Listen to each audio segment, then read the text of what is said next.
A voice called out from the back of the studio. And Robert Redford, the man who hadn't cried on camera in 60 years, turned his head away and needed to hide his eyes. It was October 2018. The Tonight Show starring Jimmy Fallon. Studio 6A at Rockefeller Center in New York City. Another Wednesday night. Another celebrity interview. Another chance for America to see one of Hollywood's most legendary actors promote his latest film.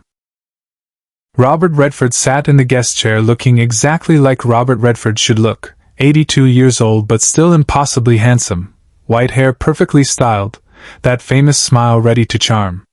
He was there to talk about his new movie, to share some stories from his incredible career, to give Jimmy and the audience exactly what they expected. Professional. Polished. The Sundance Kid himself, still cool after all these years. Jimmy was in the middle of asking about Redford's early days in Hollywood. So you moved to New York in 1958, right? What was that like, being a young actor trying to make it? Robert leaned back in his chair, that familiar relaxed posture. It was terrifying and exhilarating at the same time. I was 21, didn't know anyone, had about $40 to my name. I slept on couches, took any acting job I could find, studied at the American Academy of Dramatic Arts. He was in the middle of his answer, smooth, practiced, the kind of story he told 100 times in 100 interviews. When it happened. A voice from the back of the studio. Female. Older. Shaking slightly but determined. Bobby? Not Robert. Not Mr. Redford. Bobby. The name only one person in the world had ever called him. Robert Redford stopped mid-sentence. His body went rigid. His head turned sharply toward the studio entrance, away from Jimmy, away from the cameras. His hand came up slowly, covering the lower half of his face, then his eyes. The audience fell silent. Jimmy's smile froze. The Roots stopped their subtle background music. Jimmy stopped mid-question. The entire studio froze. Jimmy looked from Robert to the back of the studio, trying to understand what was happening. Robert? Is everything okay? Robert didn't answer. His hand was still covering his eyes. His jaw was clenched tight. His legendary composure. The cool detachment that had defined his screen presence for 6 decades was completely shattered. A woman emerged from the standing area near the studio entrance. She was in her early 80s, white hair pulled back in a simple bun, wearing a modest dress and cardigan. Studio security had her gently by the arm, uncertain whether to escort her out or let her speak. She took one step forward.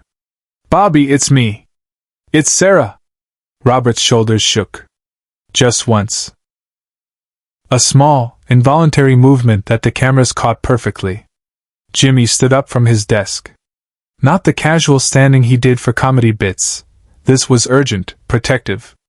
Hold on. Robert, do you know this person? Robert finally lowered his hand from his face. His eyes were red. When he spoke, his voice was rough, barely controlled. Yes. I know her.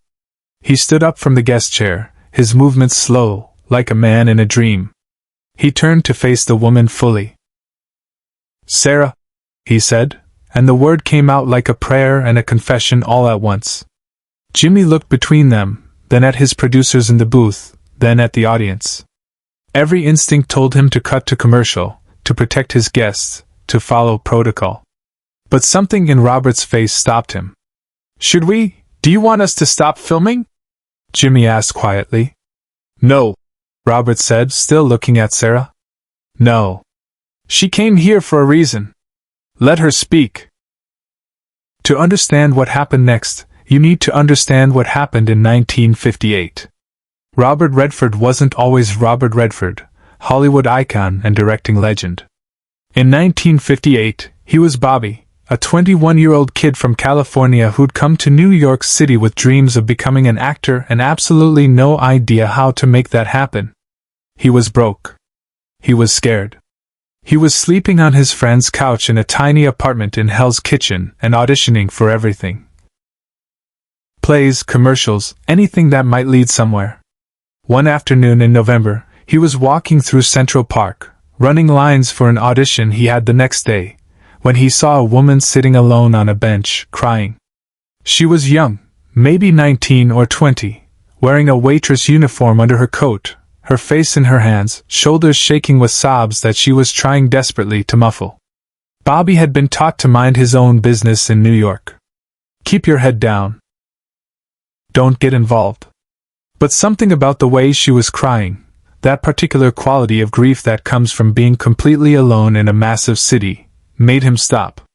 "Hey," he said, sitting down on the other end of the bench, giving her space but offering presence. "I don't mean to intrude, but are you okay?" She looked up, startled, wiping her eyes quickly. "I'm fine. Sorry. I'm fine. You don't look fine." She laughed, a bitter, broken sound. "No. I guess I don't." Her name was Sarah Mitchell. She'd come to New York from a small town in Ohio 3 months earlier, running from a bad situation at home. She'd gotten a job waiting tables at a diner in Midtown. She'd found a room in a boarding house with 5 other girls. She'd been trying to build a life.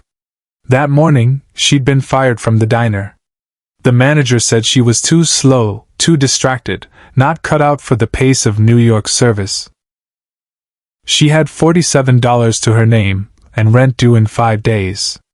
Bobby listened to her story, and when she finished, he said something that surprised both of them. "I have an audition tomorrow. For a play. They're also casting for a small female role. Come with me. I'm not an actress. Neither am I, really. I'm just a kid pretending I know what I'm doing. But you need a job and I know the assistant director. Come to the audition. What's the worst that can happen?" Sarah went to the audition. She didn't get the role, but the assistant director knew someone who ran a better diner, one that treated their staff well and paid better. Sarah got hired the next day. For the next 8 months, Bobby and Sarah were inseparable. Not romantically, it was never romantic. It was something deeper than that. They were 2 scared kids in a massive city, helping each other survive. When Bobby couldn't afford lunch, Sarah would sneak him food from the diner. When Sarah's landlord tried to raise her rent illegally, Bobby went with her to confront him. They ran lines together in Central Park. They shared their dreams. They became each other's family in a city where they had no one else.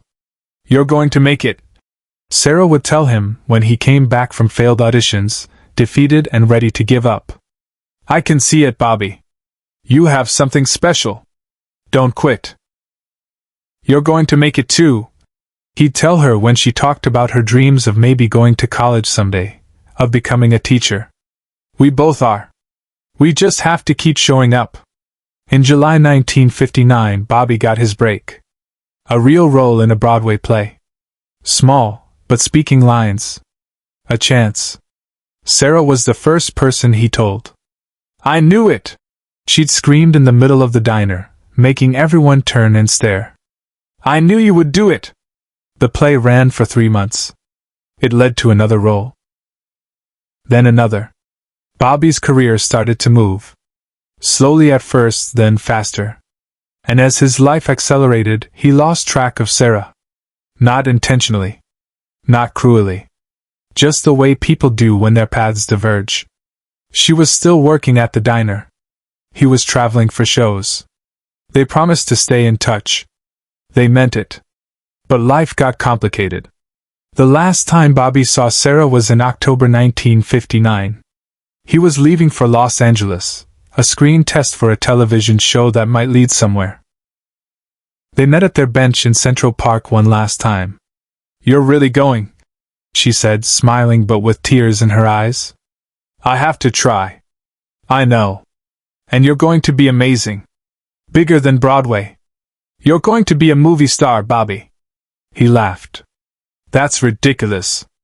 "No. I can see it. Promise me something, though. Anything. Promise me you won't forget where you started. Don't forget that bench. Don't forget being broke and scared. Don't forget the people who believed in you when you were nobody." Bobby promised. They hugged. He left for Los Angeles. He never saw her again. Subscribe and leave a comment, because the most powerful part of this story is still ahead. The screen test led to a role. The role led to more roles. By 1962, Bobby from the bench in Central Park had become Robert Redford, rising star. By the 1970s, he was one of the biggest actors in the world. He thought about Sarah sometimes. Wondered where she was. Whether she'd made it to college. Whether she was happy. He tried to find her once, in the early 1980s, hired someone to search. But Sarah Mitchell was a common name, and without more information, the trail went cold.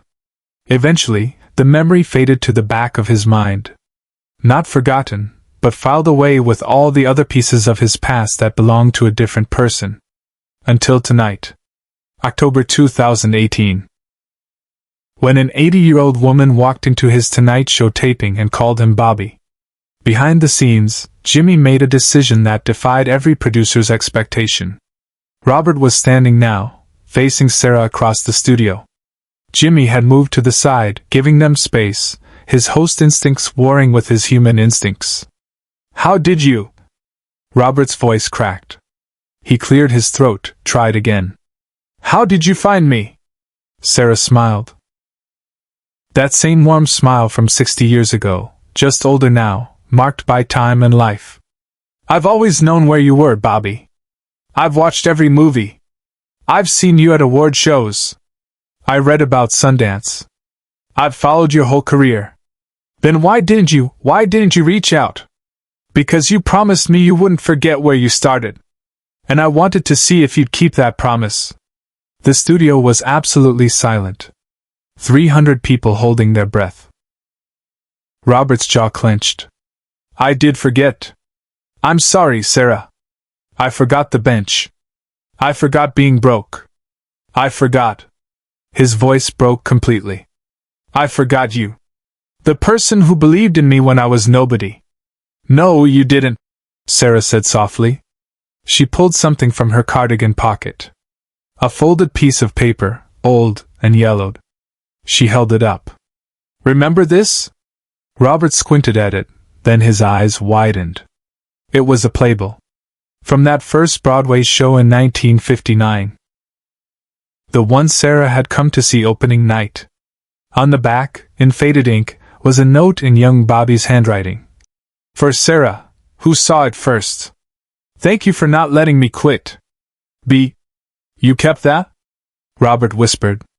"For 59 years. And do you know why I came here tonight?" Robert shook his head, unable to speak. "Because I saw an interview you did last month. The reporter asked you who influenced your career the most. You named directors, other actors, your drama teacher. All good answers. All true. But I wanted you to remember that there was someone else.